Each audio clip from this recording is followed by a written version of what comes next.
สบายดีนักเรียนทุกคนนะวันนี้ก็สิมาสอนเกี่ยวกับเรื่องคำศัพท์เกี่ยวกับครอบครัวนะก็มีหลายเกี่ยวกับครอบครัวนั่นก็สิมาเริ่มต้นอยู่ในคำที่หนึ่งนะคำที่หนึ่งคือ grandparents นั่นก็คือ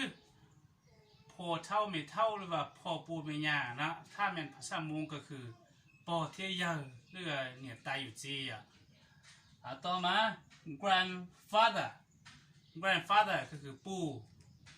ว่าพ่อเฒ่านะถ้าภาษามงก็คือยาเที่ยอยู่จีต่อมา grandmother ก็คือย่าหรือว่า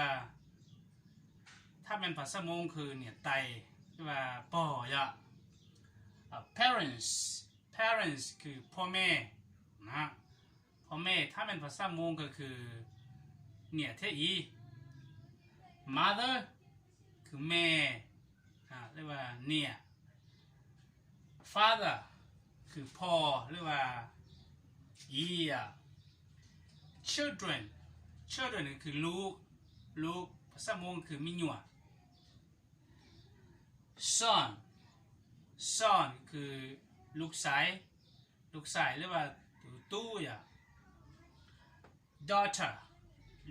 คือลูกสาวเรียกว่าตุนชาย sister ก็คือเอื้อยเรียกว่าน้องสาวถ้ามันภาษามงก็คือตัวเนี่ยเราหรือตัวเนี่ยรัวยะ brother ก็คืออายเรียกว่าน้องชายถ้ามันภาษามงก็คือตัวคือเราจะตัวที่เราต่อมา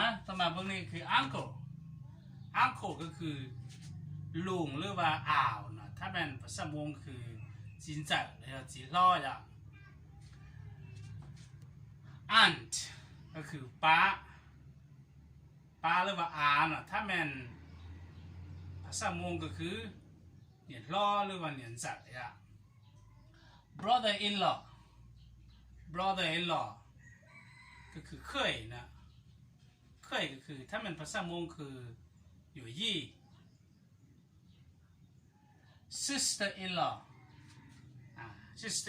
ภาษาลาวคือพาภาษามงก็คือเนี่ยตีพยาญาson in law คือลูกเคยถ้าเป็นภาษามงก็คือตัวเว้าdaughter in law ก็คือลูกเผาถ้าเป็นภาษามงก็คือตัวญาอยู่ตัวปนเนี่ยอยู่หัวญาเนาะ stepfather คือพ่อเลี้ยงนะภาษามงก็คือตัวจีตูอยู่จ่ออยู่ไปตูล่อstepmother คือแม่เลี้ยงถ้าเป็นภาษามงก็คือตัวเนี่ยว่าอยู่เจ้าอยู่หมออยู่ล่อniece ก็คือล้านสาว